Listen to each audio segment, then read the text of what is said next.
Amigos, amigas, ya estamos listos para otra mesa de investigación en esta alianza contra Línea Sin Censura TV. Esta noche, con el maestro Miguel Vadillo, director de la revista Contralínea, vamos a hablar de una extradición que estaría cada vez más cercana de darse. ¿Se acuerda de aquella señora que, dicen muchos, era la que verdaderamente mandaba en Veracruz en tiempos de Javidú, de Javier Duarte como gobernador de aquel estado? Me refiero a Karime Macías Tubilla, la señora que pasará a la historia por aquel infame diario, agenda de ¿Merezco qué era? Abundancia, mi querido Miguel. ¿Cómo estás? Buenas noches. Buenas noches, Vicente, con gusto. ¿Más cerca que nunca la extradición? Pareciera que ya, en el caso de Inglaterra, Vicente, Karime Macías, ya el máximo tribunal dijo, en cuanto digan, la extraditamos. Ahí ya perdió todo, ya está lista para que la manden a México. Pero ella sigue litigando acá en tribunales, o seguía litigando, pero el último recurso legal que había interpuesto se resolvió hace 4 meses, en donde un tribunal determinó que no era procedente su petición de que le dieran un amparo bajo el argumento de que los delitos que se le acusan, que es fraude, desvío de recursos públicos del gobierno estatal de Veracruz, por 112 millones de pesos, había prescrito, es decir, que ya estaba fuera del tiempo. Entonces el tribunal judicial determinó que no procedía el amparo y entonces continuaba ya en proceso de extradición. Seguramente sus abogados han metido más recursos tratando de detener esto. Entendemos también que hay un poder judicial sumamente corrupto y deben de estar retrasando por algún motivo en México esta extradición, pero ya estaría inminente su proceso de que sea devuelta a México, porque acá hay un orden de aprehensión contra Karime Macías, ex esposa o esposa de Javier Duarte, actualmente preso, sentenciado, me parece que a muy poco tiempo, por cierto, 10 años de prisión. Corrupto confeso. Corrupto confeso, por supuesto, me parece que son pocos años para todo lo que robó de la administración pública del estado de Veracruz, un estado que está también en pobreza. Entonces, 10 años me parecen poco, ahí también tuvo que intervenir el Poder Judicial en favor de Duarte, que ya lleva varios años preso, es decir, en cualquier momento lo tendríamos en libertad. Pero su esposa, pues, está prófuga de la justicia mexicana y tendría ya que regresar a México para cumplir con la justicia. Está con sus hijos en Inglaterra, no puede salir, le tienen su pasaporte retenido, y aunque está en libertad porque pagó una fianza de cercana a 200,000 libras, algo así como unos 5 millones de pesos tal vez, 4 o 5 millones de pesos, para poder llevar el proceso en libertad, y estaría en espera de que sea extraditada, ¿no? Yo no sé si eso sea vida para estos políticos, familia de políticos, que roban mucho dinero y después tienen que pagar las consecuencias junto con sus familias, con sus hijos. Pero bueno, ya estaríamos en un momento de esta naturaleza. De acuerdo a personas con las que yo he platicado sobre el caso de Karime Macías, no exagero cuando digo que era la que mandaba en tiempos de Javidú. Y de acuerdo a información con la que cuentas y que has compartido, y te agradezco siempre la generosidad, los números no mienten, son fríos, y tengo información de que se constituyeron al menos 32 empresas o personas morales, mismas que pues han dado una investigación o materia de investigación para hablar de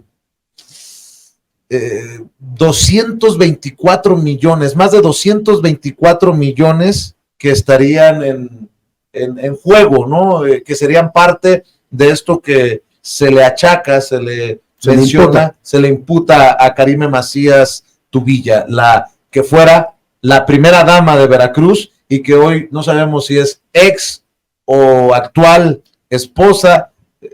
Muchos consideraron que era una movida legal de divorciarse de Javier Duarte, ya que estaba en desgracia tras las rejas.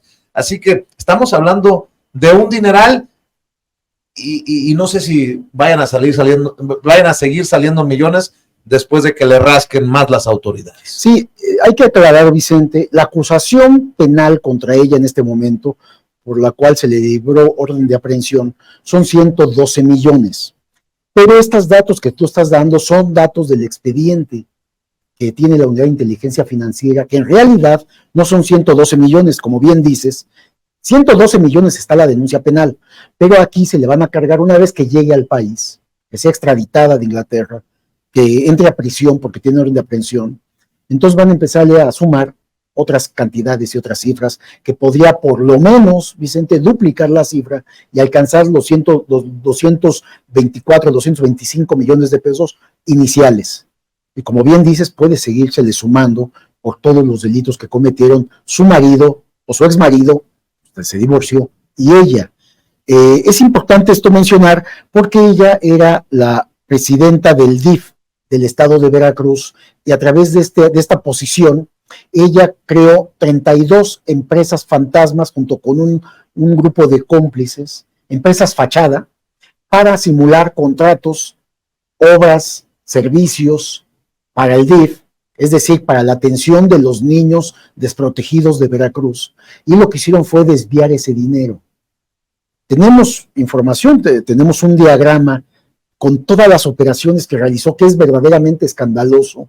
Ver todo este organigrama, tratarlo de entender, de dislucidar, de leerlo, porque hay todo el cruce, están todas las empresas que utilizó, están todos los prestanombres, están toda la simulación que montó, todo este montaje que hizo en operaciones financieras para desviar recursos públicos del gobierno del estado de Veracruz, cuando su entonces esposo era gobernador y ella era presidenta del DIF, que además esto significa una enorme injusticia.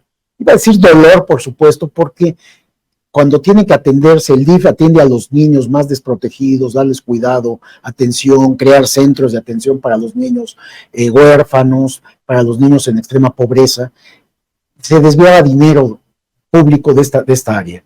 Y esto causa más dolor y más injusticia. Que ella podría, una vez que sea extraditada, Vicente, podría tener una sentencia mayor a la que tuvo su marido, de 10 años. Fíjate que estaba leyendo que Karime Macías Tubilla, como bien señalabas, como esposa del exgobernador, como primera dama, presidía el patronato del sistema DIF veracruzano. Y en esta investigación, en este expediente, se habla de que una vez que los recursos fueron recibidos en las cuentas bancarias de las empresas fachada, fueron entregadas a otra serie de Morales, que de igual manera los dispersaron para finalmente ser depositados en paraísos fiscales. Y el equipo de producción está haciendo un esfuerzo por mostrar este diagrama, este mapa de las presuntas corruptelas, pues sí, hay que decirlo así con todas sus letras, de Karime Macías al centro de esto. Por eso yo insisto en que, de acuerdo a lo que me han contado muchas personas, la que verdaderamente mandaba y movía los dineros era precisamente la ex primera dama de Veracruz. Aunque hay que decir que no seguramente, sino que así fue. Javier Duarte robó mucho más. Hablamos de miles de millones de pesos, Vicente. Acá se habla de cientos de millones. Bueno, hay que entender también que todo el presupuesto del gobierno del estado de Veracruz estaba bajo control del gobernador. De ahí que, sin embargo, también beneficiaba a su mujer con una pizcacha del presupuesto público, pizcacha que estamos viendo aquí por lo pronto, con estos documentos, con toda esta información que estábamos señalando en este organigrama, amplio organigrama. Hablamos de casi 225 millones de pesos. Y esto que tú comentabas de cómo brincaba el dinero de empresa a empresa, primero empresas fantasma, empresas fachada, que solo eran de membrete, para hacer contratos de servicios para el DIF local de Veracruz. Entonces se otorgaban los contratos, salía el dinero, de esas empresas brincaba a otras empresas, a otras personas morales, a otras empresas, y de ahí a otras. Es decir, había una triangulación de fondos, porque ¿qué es lo que querían hacer, Vicente? Ocultar el origen del dinero. ¿Y esto para qué? Pues porque era dinero sucio, producto de fraudes y corruptelas hacia el interior del gobierno del estado de Veracruz, concretamente el DIF del estado. y entonces ocultar el origen, y aquí se configura un delito grave, que es el delito de lavado de dinero, además de fraude, lavado de dinero, triangulación de recursos para ocultar el origen de los fondos públicos. Estamos ante otro esquema de los que ya hemos hablado, ¿no? Sí, tipo estafa maestra, tipo estafa siniestra en Hidalgo, este tipo de situaciones, ¿no? Que se presentaba casi en todos los gobiernos estatales, Vicente. La creación de empresas fantasmas las últimas 3 décadas, yo te diría, fue algo que se explotó mucho en los gobiernos estatales y en los gobiernos federales, del PAN y del PRI.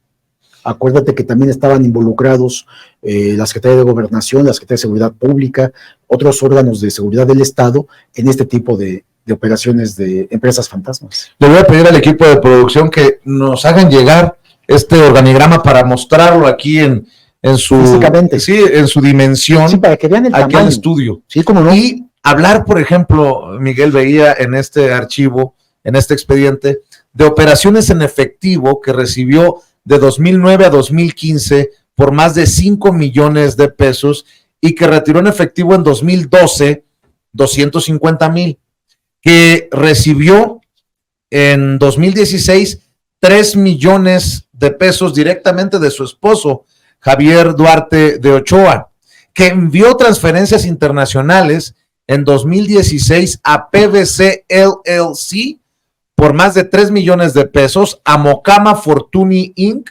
por más de 1,300,000 pesos, a Carlos Rosas Torres por más de 180,000 pesos y a Jambrina PC por más de 32,000 pesos. Entre 2011 y 2015, fiscalmente declaró ingresos por 6 millones, más de 6 millones de pesos. Sí se gana bien como primera dama. Yo no sabía que había un ingreso por eso, pero en algunos estados el DIF no era un cargo honorífico, en algunos tenían salarios, como vemos aquí en este caso, ¿no? Así es. Veo que localizaron un documento notarial de 2016 en el que se señala a Karime Macías Tubilla como albacea en la sucesión testamentaria de la señora Lili Letaif Naul. Se localiza como accionista de Cooperativa Magisterial del Sureste SCL de CB, creada en 1997. Ella era accionista. Bueno, muchas cosas. Ella era accionista de esta cooperativa, exactamente. Y tenía, fíjate nada más, cuentas bancarias y tarjetas de crédito de 6 bancos: Banamex, Banorte, Bancomer, Santander, otra de Banorte, otra de Scotiabank, otra de Grupo Santander. Bueno, ella, en su tarjeta adicional de American Express, tenemos el número, está todo plenamente identificado, hizo gastos en 4 años, de 2012 a 2016, por 6.26 millones de pesos de su tarjeta de crédito. Es decir, la tarjeta de crédito la usas pues, para pagar en el restaurante algo, para comprarte unos tenis, para comprar unos zapatos, no, gastos de esta naturaleza, o sea, digamos era el gasto diario que utilizaba la tarjeta de crédito. Bueno, en 4 años, 6,260,000 pesos. Más de $300,000, $400,000. O sea, más, si es en 4 años esto, estamos hablando de más de 1,5 millones por año, casi 100 y tantos mil pesos mensualmente gastaba con su tarjeta de crédito, que era el gasto corriente, digamos, que utilizaba para los gastos del día, superfluos, ¿no? Entre los cargos que ahí se incluyen en esta tarjeta de crédito de Macías Tubilla, son gastos realizados en tiendas departamentales de Estados Unidos. Viajaba mucho a Estados Unidos. Hoteles en la zona exclusiva de Beverly Hills. De ahí entendería uno. Artículos de lujo en diversos negocios. Renta de limusinas, boletos en Disneylandia y Estudios Universal, entre otros despilfarros. Todo con cargo al erario público de Veracruz. Adicionalmente, la esposa del exgobernador Javier Duarte recibió entre 2009 y 2015 en sus cuentas bancarias, esto es lo que mencionabas, 5,262,000 pesos, e hizo retiros en efectivo solo en 2012 por 250,000 pesos.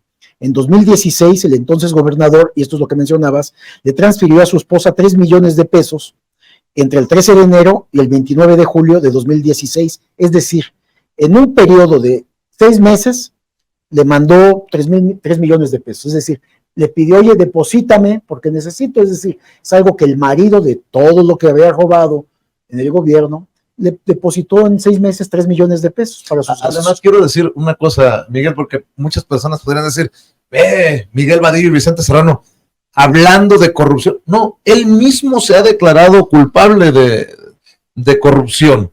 O sea, no es de hacer una declaración de esa magnitud sobre Javier Duarte al aire. Él ha aceptado corrupción cuando ostentó el cargo de gobernador en Veracruz. Hay una sentencia, no lo decimos tú y yo, hay una sentencia de un juez que lo condenó ya a prisión y está en prisión actualmente precisamente por estos desvíos de recursos públicos. O sea, la información que estamos dando es para explicar este fenómeno de una mujer ex esposa de Javier Duarte, se divorciaron, no sé si como estrategia legal, que está prófuga de la justicia mexicana, que está bajo proceso penal, bajo proceso de extradición en Inglaterra, y en cualquier momento ya debería de estar en este país. Yo supondría que antes de que termine el año podrían ya enviarla a México, pero también entiendo que la enorme injusticia de las autoridades en este país, que es el Poder Judicial, podrían seguir retrasando el proceso, como lo han hecho en muchos otros casos que hemos platicado también aquí, Vicente. Oye, Miguel, déjame hacer una referencia a estos gastos que tú mencionabas en Estados Unidos, en tiendas departamentales, hoteles en Beverly Hills. Para la gente que no lo sabe, quedarse en un hotel en Beverly Hills es carísimo, porque Beverly Hills es la zona de los famosos y de los acaudalados, renta de limusinas, boletos a Disneyland. A ver, déjame preguntar tu opinión, porque esto también exhibe a Karime Macías por aquella agenda que le encontraron, aquel diario de merezco abundancia, y que lo repetía una y otra vez en una agenda llena en sus momentos de depresión y soledad, envuelta en tantos millones, Vicente, pues además seguía pidiendo abundancia, pero además acuérdate que encontraron una bodega, descubrieron una bodega con muchos artículos que ella compraba. Era una compradora compulsiva y no los usaba. Me dice una fuente al oído, vinos de 500,000 pesos. No, sí, pero además almacenados, artículos, ropa, enseres, cuadros, o sea, cosas que compraba para su satisfacción, pero que no eran siquiera utilizados, estaban almacenados en una bodega que fue descubierta después y fue incautado todo esto. ¿Por qué Veracruz, Miguel? ¿Qué tiene Veracruz? Porque, ahí va, Javier Duarte, y antes de Javier Duarte, Miguel Ángel Yunes Linares, y antes de Miguel Ángel Yunes Linares, pues ya tú sabes los nombres. Priistas, todos priistas. Y algunos hasta señalados de capos. Bueno, priistas y Yunes, que ahora es panista, ¿no?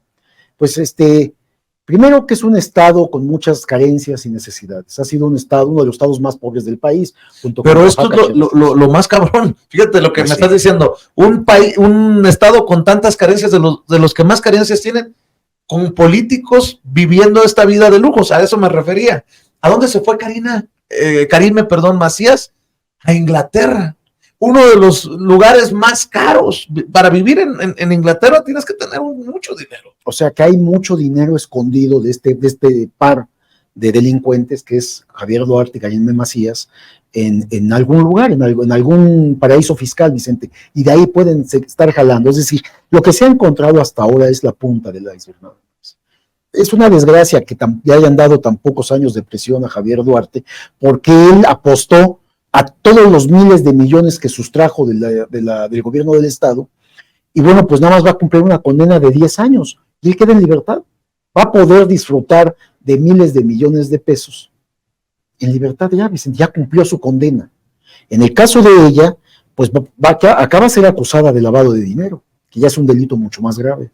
Y ojo, que si se extradita a Karime Macías, si se le fincan responsabilidades, incluso con situaciones mayores a Javier Duarte, se les vendría lo que yo he señalado abajo el plan. ¿Por qué? Porque Javier Duarte era, me chuto los años que me den en la cárcel y salimos a disfrutar en familia lo que nos quedó. Y aquí sí va en contra de esos planes el hecho de que Karime Macías, a pesar de los años, se ha regresado a México y enfrenta a la justicia, que muchos esperamos que así sea, pero eso de por el equipo, por la familia, yo me echo la culpa y me aviento los años que me tenga que aventar, que yo también estoy de acuerdo, fueron muy pocos, y además por la buena conducta y por todas las cosas, te van reduciendo la condena. Así es. Javier Duarte estaría pues, próximo a salir. Hay un prestanombres de Karime Macías que es Moisés Mansur Cisneros. La tarjeta adicional de American Express es la cuenta de Moisés Mansur Cisneros, y ella tiene una tarjeta adicional a la cuenta de él. De ahí hacía todo ese gasto de millones con esa tarjeta de crédito. Este es uno de los prestanombres. Tendrían que responder también. Y hay más. Mira, ¿a qué le podría apostar Karime Macías una vez que llegue al país? Porque desde luego que va a ir presa. A convertirse en testigo colaborador. Y sería muy interesante, porque le van a pedir en qué negocios estaba trabajando tu exmarido, cuánto más se robó, y podría abrirse una nueva causa penal, con nuevos elementos, Vicente. Pero no solamente el ex esposo, Javier Duarte, podría hacer negocios con otros servidores públicos de ese mismo nivel o a nivel federal.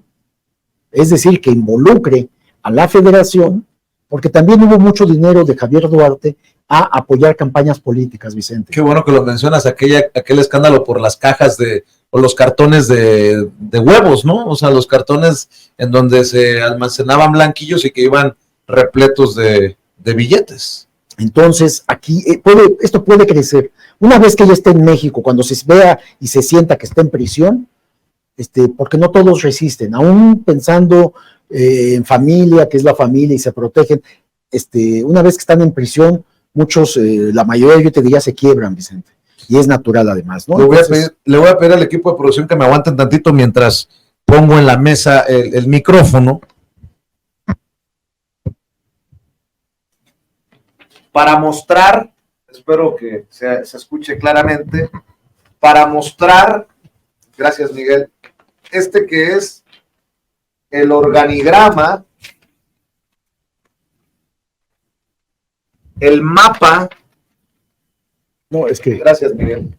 A ver si nos pueden hacer un acercamiento. No, ¿verdad? Se pierde con la luz. Ahí lo van a hacer ellos. Los compañeros de producción.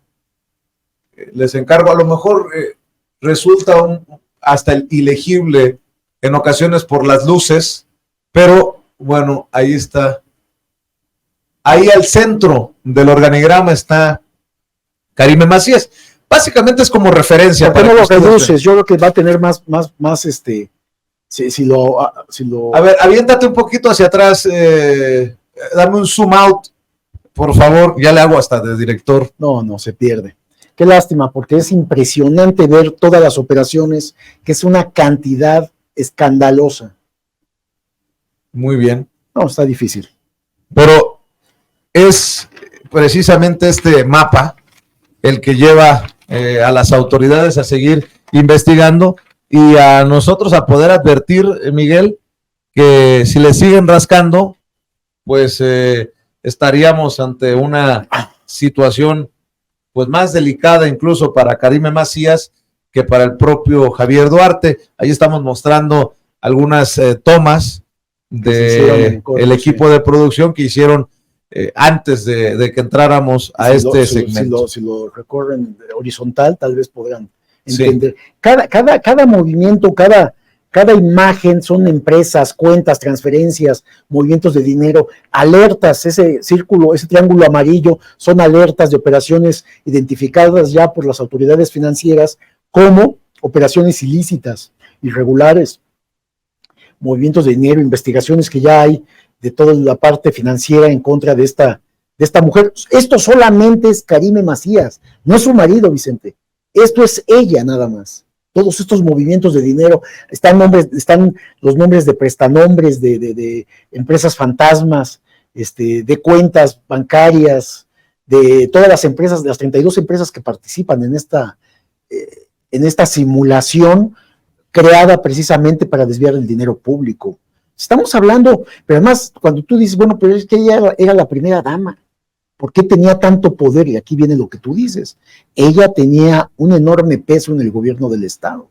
Así es. En la toma de decisiones. Y pedía dinero como si fuera una caja pública para ella, que le transferían millones y millones y millones de pesos. Y ahora yo lo que digo es, también hay mucho dinero que no conocemos que está en paraísos fiscales. Imagínate que le ofrezcan, una vez que esté en el país, que se convierta en testigo colaboradora y que devuelva el dinero. Hablaríamos de miles de millones, Vicente. Devolverle al pueblo lo robado. Oye, Miguel, y en temas de la contienda, tanto de la oposición como de la coalición Morena, PT Verde, rumbo a la definición de coordinador o coordinadora o de aspirante, en el caso del Frente, se están desfondando en la oposición.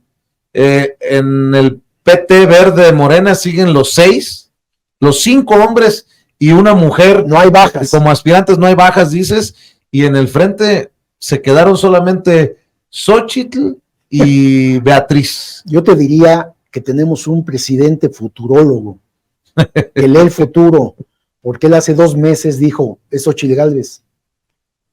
Y todo indica, con la renuncia de Santiago Krill, la descalificación de Miguel Ángel Mancera, de Aureoles y de muchos otros, vemos ahora que solamente hay 2 aspirantes del Frente Amplio, PAN, PRI, PRD, como para que se conviertan en la candidata, porque son mujeres, en la candidata a la presidencia de la República para 2024. Solamente queda Beatriz Paredes, priista, y la panista Xóchitl Gálvez, que en un debate entre ambas, como ya se ha visto, pues realmente Xóchitl no tendría mucho que hacer. Sin embargo, Xóchitl es la que tiene el apoyo realmente del grupo de poder económico, y pareciera que ya es todo arreglado. Vamos a ver si descubrimos que Beatriz también se prestó al juego, y bueno, termina o dándose de baja o simplemente perdiendo en alguna encuesta que todavía se haga, ¿no? O dando el campanazo, porque si Xóchitl Gálvez es una construcción. En este momento Xóchitl tiene 7 puntos arriba, Vicente. Diríamos que pues pareciera que ya está perfilada, porque ya... ¡Qué fracaso! Porque con toda la publicidad que le han dado desde medios corporativos y desde este frente opositor, tener 7 puntos solamente arriba de Beatriz, a mí en lo particular me parece hasta poco. Sí, no, en serio. Sobre todo porque yo creo que deberían de decir, dejen a Xóchitl Gálvez que esté hablando. Cada que habla, yo creo que tiene más negativos. Es igual que Fox, ¿no? Que por cierto es su asesor en imagen, porque verdaderamente cada que hablan ambos se van hundiendo más, ¿no? Esto último de Xóchitl Gálvez, en donde trató de decir que no había dicho lo que sí dijo del sureste, pues, de las maquiladoras, que por cierto, las maquiladoras que ella misma autorizó junto con Vicente Fox para San Cristóbal de las Casas, la instalación de maquiladoras que dice que se hicieron ahí, bueno, ni más ni menos que era Kamel Nasif. Ella no lo dice, pero es este empresario vinculado a la pederastía, vinculado al gobernador Precioso de Puebla, que tuvieron una actuación en contra de una activista, como es esta Lidia Cacho, que la secuestraron, la torturaron, y hay presos por esto. Entonces, fue Kamel Nasif el que estaban ayudándole, precisamente. O sea, todo lo que habla se le rebota, y le rebota negativos a su avance para perfilarse como aspirante a la presidencia. Y yo no quito el dedo del renglón sobre la fiscalización. Poco se habla de la fiscalización de recursos en el Frente Amplio por México. No hay, de hecho. Y uno se pregunta, ¿quién está pagando estos recorridos de Xóchitl Gálvez, que un día la ves en mi tierra, en Sonora, y otro día la ves en el Tren Maya, denunciando, según ella, el ecocidio, y luego la ves nuevamente en la Ciudad de México, y vamos, solo por comparar, hoy en conferencia de prensa Mario Delgado hablaba de cuánto han gastado cada uno de las corcholatas, o cómo están reportando gastos. Por ahí recuerdo, solo porque recuerdo un caso, decía que Ricardo Monreal se había gastado más de 3 millones de pesos, es la cifra que me acuerdo.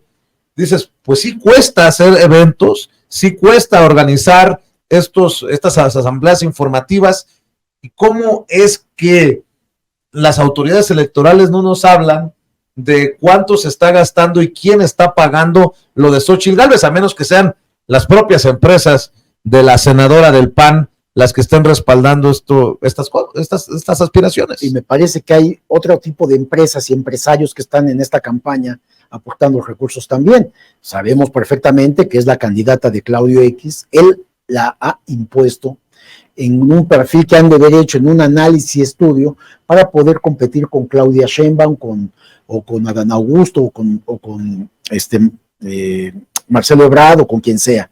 Entonces ellos en esta plan que tienen, consideraron que era lo mejor que tenían. Imagínate, si eso es lo mejor que tienen, qué tan mal está este grupo opositor. Pero de que hay dinero, Vicente. Si algo no falta ahí es dinero.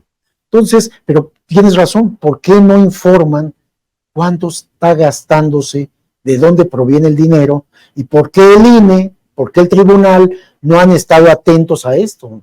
¿Cuánto se gastó Santiago, que ya se bajó? ¿Cuánto se gastó de la Madrid, que ya se bajó? Por cierto, de la Madrid se reunió con José Antonio Meade y subieron por ahí una foto para presumir su reunión, y yo digo, yo soy muy mal pensado, que estarán planeando estas corrientes priistas, bueno, en el caso de Meade, prianistas, porque trabajó tanto en el PRI como en el PAN, en caso de que se dé este derrumbe del que hemos hablado y que hemos advertido nosotros, ¿no? Porque si se queda Xóchitl Gálvez, si se derrumba de alguna manera, como creo yo que va a ocurrir, pues no estarán muy contentos esos que quieren que regresen los de antes y los privilegios, Miguel. Vicente, en este momento hay 30 puntos de diferencia de Xóchitl Gálvez sobre cualquiera de los aspirantes de la coalición Morena, Verde, Partido del Trabajo. 30 puntos de diferencia. Al que pongas, le gana a Xóchitl Gálvez. Así está ya la contienda con miras a la presidencia de la República. Según las encuestas, pues nos estamos dando datos duros que han elaborado, que parten de las encuestas, empresas privadas en sociedad con medios de comunicación que están dando a conocer todo esto. Xóchitl Gálvez no tiene futuro como candidata presidencial. Me parece que están alargando el tiempo. Puede haber toda una planeación para hacer algo distinto.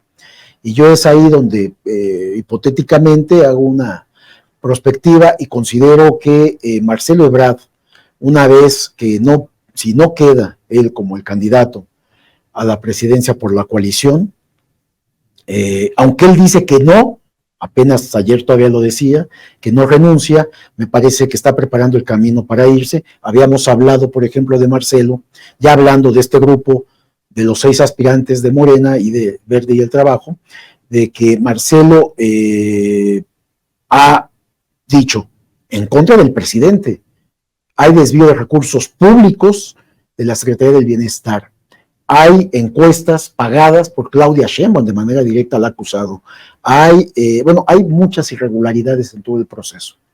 Entonces está preparando el camino para, si no queda él, decir, yo no puedo continuar porque me hicieron fraude. Y yo soy la opción en la oposición.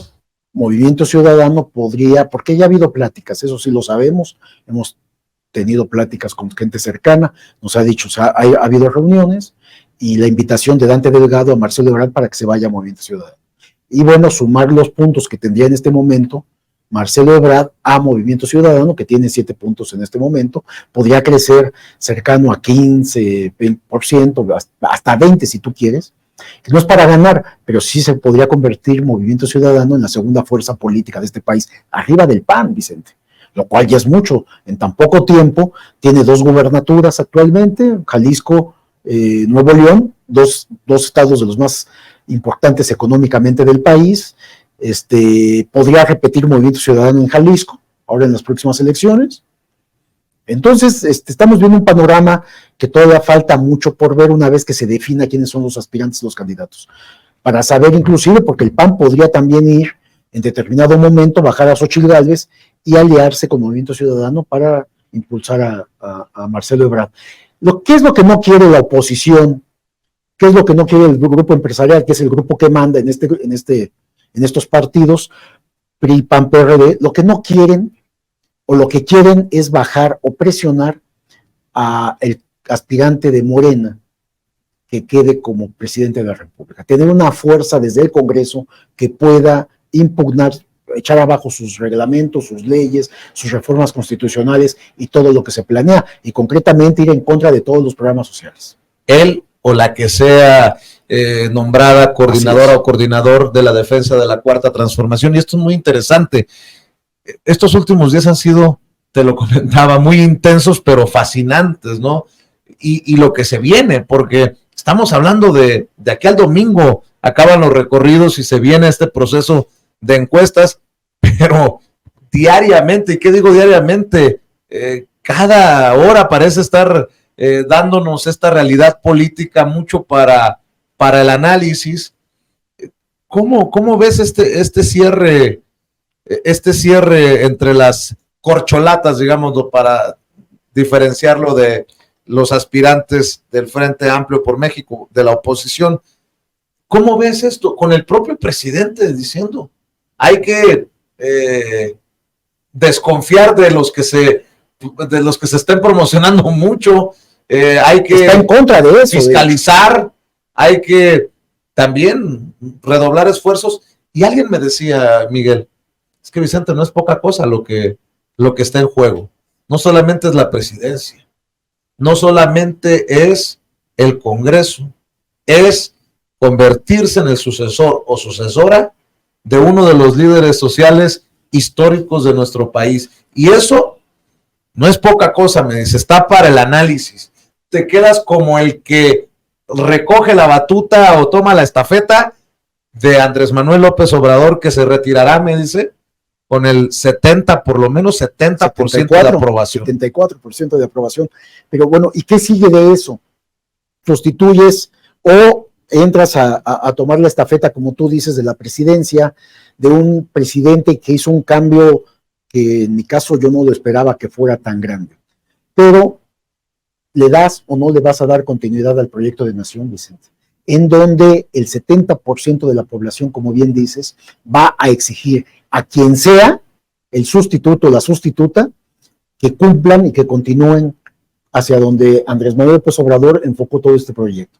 Y entonces estamos viendo aquí con una población que va a presionar al máximo de no dar marcha atrás, que haya continuidad y mejoras en el proyecto de nación. Ya hablaba el presidente hace unos días de este plan que hay del proyecto para poder cruzar el país, que todas las mercancías en tren, que lleguen por el Pacífico, pasen al Atlántico, o del Atlántico al Pacífico, y poder sustituir o ayudar al flujo de mercancías entre los continentes y poderle ayudar al Canal de Panamá, que es algo muy importante, Vicente. Entonces, todavía hay muchas cosas que hacer, impulsar la petroquímica, por ejemplo, volver a ella y en vez de importar productos, empezarlos a producir acá en México. Falta otras refinerías, se está considerando también, o sea, falta mucho que hacer para mejorar la situación de los más desprotegidos de este país, y quien herede la presidencia de la República, que todo apunta a que será alguien que salga de Morena, Verde, Partido del Trabajo, entonces no solamente hereda el puesto de un presidente que cambió al país, sino que va a tener la obligación de darle continuidad al proyecto de nación para mejorar la condición de los más desprotegidos de este país. Eso es muy importante. Y otras cosas que no deberemos de perder de vista, y también desmenuzárselo a la audiencia, es que no solamente está en juego la presidencia de la República, va a haber o está en juego el Congreso, la Cámara de Diputados, que es otro, de senadores, y el que gane o la que gane la encuesta tendría que necesitar a fuercita ese apoyo de los demás, porque, y en esto ha insistido el presidente en el plan C, para buscar la mayoría calificada, como no la tiene él, fíjate lo que le ha costado al presidente Andrés Manuel López Obrador, con el 70% de aprobación, sacar adelante reformas, pues definir esto, ¿no? El plan C. Creo que muchos se han perdido en el pleito de es Claudia, es Adán, es Marcelo, es Noroña, es Monreal, es el Güero Velasco. Cuando te sientas a analizar, dices, está Sí, obviamente la presidencia, y por algo buscan la presidencia, pero está el movimiento de por medio también en donde se toman las decisiones. Por ejemplo, una tragedia, perder la Cámara de Diputados, que no veo que pase, No. pero es en donde se toman las decisiones de presupuesto. Aquí el punto no es si se va a tener la mayoría simple, sino si se alcanza la mayoría calificada, y ahí viene la profundización de la transformación, como le han llamado. Yo creo que la mayoría simple se va a alcanzar sin problema. Aquí el reto es la mayoría, la mayoría de las 2/3 partes del Congreso. Eso es lo que está a disputarse. Vienen también 9 gubernaturas, Vicente, de las cuales por lo menos 5 están aseguradas para Morena. Y todavía, considerando algunos estados todavía panistas, que también podrían perder Guanajuato y Yucatán. Aguas. En la última entrevista con Mario Delgado me hablaba de mínimo 7 de 9, me decía. Sí. Eres muy optimista, no, me dice, yo veo que hay posibilidades de 7 de 9. Es cierto eso. Es decir, tienen 23 entidades en este momento, contando la capital del país, que también va a retener Morena. Si llegan 7 más, tienen control total del país, Vicente. Falta el Congreso en esta mayoría calificada, y hay un factor ahí de preocupación para quien sea el próximo presidente o presidente de este país: el tribunal, el Poder Judicial, en donde vemos cada vez más una confrontación, sigue creciendo. Lo de estos días del presidente señalando de manera calificándolo de corrupto y que viola la Constitución y está en contra de la justicia, Luis María Aguilar, este ministro de la Corte, que está dando fallos en favor de los estados que no quieren repartir libros, de los gobiernos estatales. Hoy le enjaretó la responsabilidad de que Salinas Pliego no pague lo que debe, los 25,000, si recuerdo bien, 15,000, 25,000. Es que son tantos millones por conceder amparos y mandar a la congeladora ciertos temas a la hora de que los grandes empresarios de México, los que deben miles de millones de pesos al SAT, pues se amparen. Y también lo acusa de eso. Hablo, Vicente, de que tienes un poder judicial, para quien quede o sustituya al presidente de la República, López Obrador, un poder judicial que está enfrentado al poder ejecutivo, incluido el poder legislativo. Entonces, pero un poder que no es fácil, porque ahí se decide, se dice sí o no en materia de justicia. Y tienen controlado a lo que supervisa a la Suprema Corte, que es el Consejo de la Judicatura. La misma presidenta de la Corte es la misma presidenta del Consejo de la Judicatura, de tal manera que son juez y parte, y son la última palabra, Vicente. De ahí que el presidente no haya podido y esté señalando ya de manera permanente en su conferencia matutina a todos los jueces, magistrados y ministros que vulneran la ley, que vulneran la justicia, y están actuando de manera dolosa, liberando delincuentes, entorpeciendo el avance de este país, permitiendo que haya evasores fiscales, en fin, una serie de cosas que quien quede y sustituya al presidente López Obrador va a tener que solucionar, enfrentar esta situación, y pues tendrá que ser mediante el diálogo, mediante la discusión, para que retome un cauce de cordialidad y de justicia, sobre todo, en beneficio de todos los mexicanos. Y por eso yo creo que vamos a ver que en algún momento también se van a, no sé si tú lo ves así, a calmar las aguas, bueno, no sé, a calmar las aguas en este cierre de filas por la unidad, incluso en temas que son escabrosos para personajes que son investigados o no son investigados. Creo que el presidente también ha buscado calmar los ánimos encendidos, ¿no? Creo que el punto máximo de decir ya párenle o ya bájenle, tengo entendido que Marcelo Ebrard fue llamado a una reunión a Palacio Nacional, de acuerdo a medios, habría acortado su visita a Sinaloa. Yo creo que para decir, antes de que llegue la sangre al río, como dicen, a ver, ¿de qué estamos hablando? ¿De cómo están las cosas? Y me refiero desde Agüero Velasco hasta Monreal. Ya ves que también en el movimiento se le calmaron las cosas a Monreal, que se le acusaba hasta de sobreprecio en libros, ¿no? A Noroña, creo que también se ha bajado la situación. Al interior del movimiento también a Dan Augusto, aunque ahora los periodistas que normalmente son señalados como golpeadores del presidente se le han venido encima. La propia Claudia hasta cierto punto ha visto cómo se calman las aguas. No lo sé si tú también lo ves así. Sí, y sí, Vicente, tienes razón, y podemos hablar de otros grupos fácticos que van a enfrentar también quien quede en la presidencia de la República, el sustituto o la sustituta.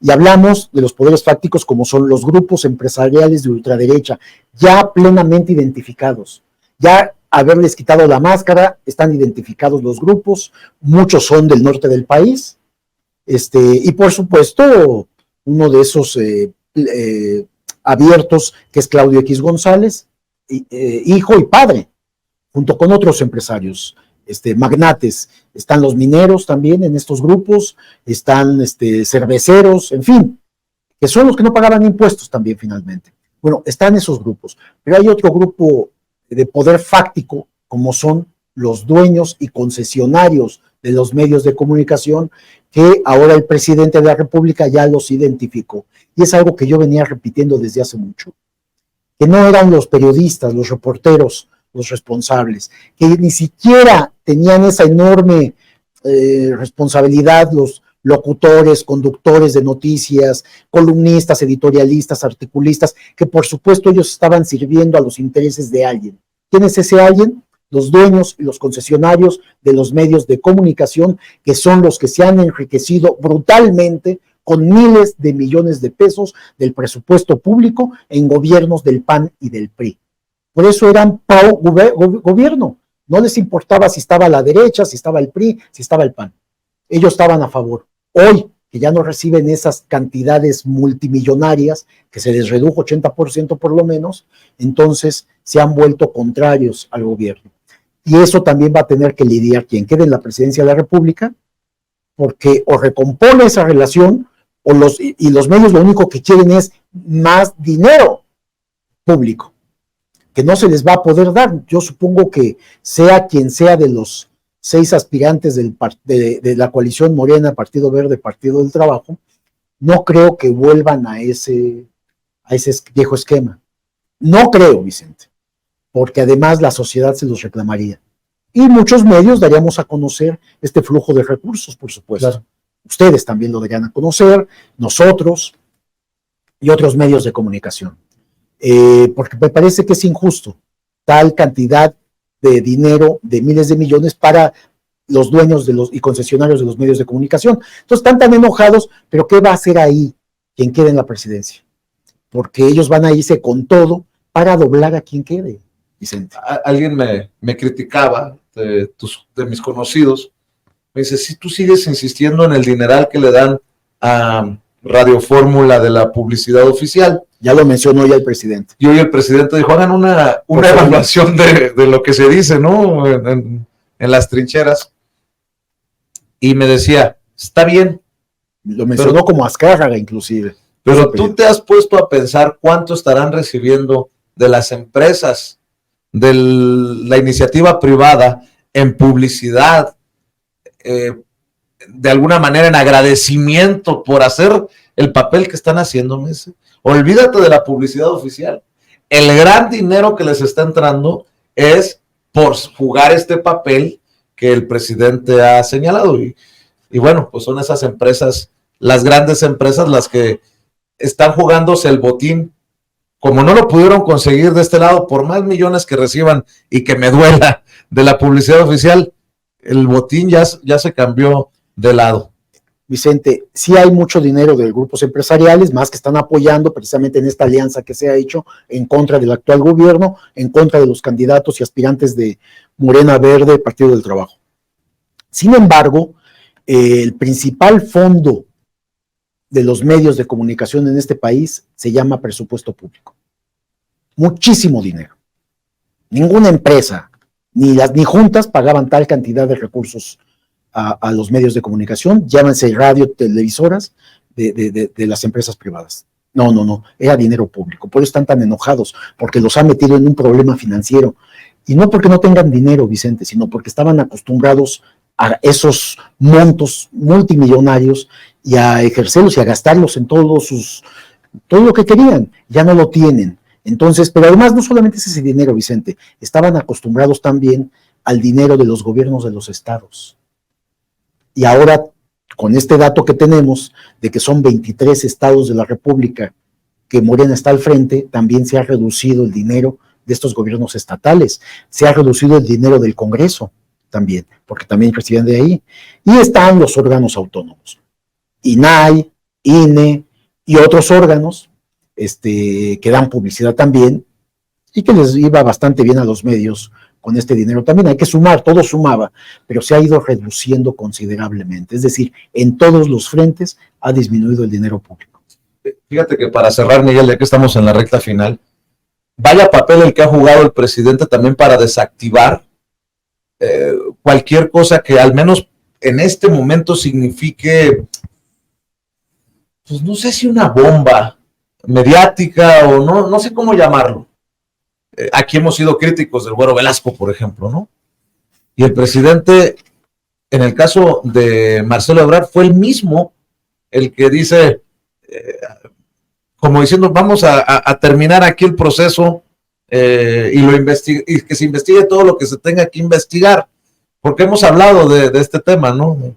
Pues hay que investigar a todos y a todas, pero el presidente es el papel que yo lo veo jugar, de desactivador de cualquier cosa que pueda significar a una mala interpretación de lo que se diga o lo que se haga. De hecho, ustedes también han traído una investigación que podría llevar al Güero Velasco a levantar la mano y decir, presidente, como el caso de Marcelo, ¿no? Me están golpeteando, me están dando duro. El presidente cada vez lo veo más, no en control es la palabra, pero sí cada vez más al pendiente de este proceso, sea quien sea, así sea Marcelo, que dice que está peleando el primer lugar con Claudia Sheinbaum, o el último, que en este caso sería el Güero Velasco, ¿o no, Miguel? Sí, y fíjate que, por ejemplo, comentabas tú hace rato esta referencia de la reunión que hubo de Marcelo en Palacio Nacional. Lo que yo sé también de esa reunión es que Marcelo llegó a quejarse de supuestas campañas sucias en su contra, llegó a quejarse de espectaculares, de las encuestas, es decir, llegó toda su enojo y crítica de cómo se está manejando el proceso también. Fue a plantear ahí que le parece injusto y que no hay piso parejo. Desde mi punto de vista, Marcelo sí está preparando su salida, Vicente, de Morena, y ya fue a Palacio Nacional también a hablar del tema, ¿no? Entonces el presidente, como bien dices, tú cuando lo escuchas en una de estas conferencias que la pregunta de los periodistas, de los reporteros, cuando explica, dice, no, a ver, calma, no, se ha llamado a la unidad y Marcelo tiene derecho a quejarse y a gritar y a decir lo que quiera porque hay libertad. Entonces, les suelta un poquito a unos, les aprieta a otros, pero dice cosas muy claras. A ver, no se pueden usar recursos públicos para publicidad, para promoción personal. No, está prohibido. Y también que servidores públicos estén participando en horarios laborales, etcétera, etcétera. No se puede estar pagando campañas, estar pagando encuestas, ¿no? O sea, él ha metido orden ahí y ha sido claro en este sentido. Y ahí sí que el que se ponga el saco... No, o que lo haga. Y haya evidencias, ¿por qué Marcelo no presentó pruebas? Yo te preguntaría, ¿por qué no hay pruebas? Del pago de encuestas, no hay pruebas. De hecho, hoy, en conferencia de prensa en el cuartel general de Morena, Mario Delgado dice, recibimos una carta con las denuncias, creo que la firma Malú Micher, la senadora, representante de Marcelo Ebrard, pero no nos llegaron pruebas, nada más está la carta. Y los insistentes corresponsales, oye, pero con tantas pruebas, bueno, ¿cuáles pruebas? Porque a nosotros no nos han llegado las pruebas. Esto también me resulta muy interesante y por eso el presidente dice, bueno, está bien, que no metan la mano porque la instrucción, la orden, la petición ha sido que nadie meta la mano para que no se usen recursos públicos para beneficiar a tal o cual. Pero yo creo que si a este punto Marcelo no le ha dicho al presidente, aquí están las pruebas, o no ha hecho esta denuncia con documentación, pues ya no tiene con qué hacerlo, ya se le acabó el tiempo, ¿no? Y suenan más a berrinches de Marcelo, me parece, ¿no? Parecen berrinches de un niño ahí enojado porque no va a ganar, porque no le han dado la paleta del dulce, y entonces está declarando y cosas fuertes, además, señalamientos muy fuertes. Lo ha hecho contra Claudia de manera directa, la ha mencionado, pero además ha descalificado a los otros 4 contendientes, que es irrespetuoso, es falta de solidaridad, es no convocar a la unidad que están haciendo los otros 5 contendientes, mientras que Marcelo, pues no, dice, la verdad, aquí nada más contamos ella y yo, los demás son basura. No lo ha dicho, pero eso significa. Entonces, de ahí que haya brincado también Gerardo Fernández Noroña de manera fuerte, el propio Adán, molestos por esta descalificación. Bueno, de hecho, Noroña, siguiendo lo que tú has mencionado, dice se va a Movimiento Ciudadano, Marcelo. Es evidente porque todos sabemos que ha habido pláticas y que hay la invitación de Movimiento Ciudadano de Dante Delgado, que es el dueño de Movimiento Ciudadano, a Marcelo. Oye, y Monreal en su pragmatismo, pues sacó aquello de que no se le olvida lo de la Ciudad de México y en algún momento respalda. Está haciendo campaña, de hecho, sí, en la ciudad. Pero te digo, respalda a Marcelo en este enfrentamiento directo con Claudia. Hay que recordar que Ricardo Monreal ha quedado muy sentido desde aquel momento en el que es Claudia y no él por la jefatura de gobierno de la Ciudad de México. Yo creo que para Monreal el futuro sería el Congreso, ir otra vez a alguna de las cámaras, a la de diputados, porque no le veo tampoco espacio para el gabinete de quien quede, y que tampoco creo que Monreal vaya a la Ciudad de México. Yo ya lo veo verdaderamente en las segundas encuestas, en el caso ya de la Ciudad de México, García Harfuch encabeza las encuestas por mucho, muy, muy alto. Yo no tengo preferencia por nadie absolutamente, estoy mencionando lo que señalan las encuestas, ¿no? Y en esas mismas encuestas está Mario Delgado, presidente nacional de Morena, está Ricardo Monreal, está Clara Brugada, sí, pero de acuerdo a lo que se establece, Harfuch sería inalcanzable ya, ¿no? Y me parece que si Claudia quedara en la presidencia de la República, si ella fuera la candidata y a Claudia le gustaría que fuera García Harfuch, ¿estás de acuerdo? Porque ha sido su encargado de seguridad pública, es alguien con quien ha trabajado, lo conoce y se ha llevado bastante bien por lo que sabemos, ¿no? De quedar alguno de los otros aspirantes, ya sea Dan, Marcelo o cualquiera de los otros 5, nosotros no vamos a descalificar a nadie, aunque estén en las encuestas en la parte baja, cualquiera que quedara, pues ahí se vería, pero me parece que tendrían que respetar quién va en las encuestas arriba para poder asegurar la capital. A Morena le interesa mucho que tener bajo control la capital del país también. Y recuperar lo que se haya perdido, ¿no? Porque muchas delegaciones. Muchas delegaciones. Bueno, pues mi querido Miguel, esto cambia día con día y tenemos creo que cada mesa será diferente. Así es. Hemos visto, por lo pronto estamos dando el reporte de que hay bajas en el grupo opositor. Ya nada más para cerrar, porque son muy mal pensados, le torcerían el brazo a Santiago Krill con lo que se le conoce y le has destapado. No le soltó, es ya un acuerdo previo. De que era Xochitl, o sea, realmente se sumaron todos, pero ya era un acuerdo que ya venía caminando, que ya se había tomado desde un principio, porque de lo contrario, si no fuera eso, pues el presidente es un profeta, ¿no? Sí. Por cierto, en algún momento nos tendremos que sentar ya cuando estén definidas muchas cosas a reírnos, a hacer un segmento de lo más ridículo de este proceso. García Cabeza de Vaca, encargado de la seguridad. No, eso es maravilloso. Eso se lleva eso lo pondría en primer lugar en la lista. Pero además, ¿de qué partido político? Sí. Del PAN, que tú pensarías código de ética, de moralidad que tiene el Partido Acción Nacional, y ponen a un prófugo de la justicia que tiene orden de aprehensión, que además se le acusa de vínculos con el narcotráfico.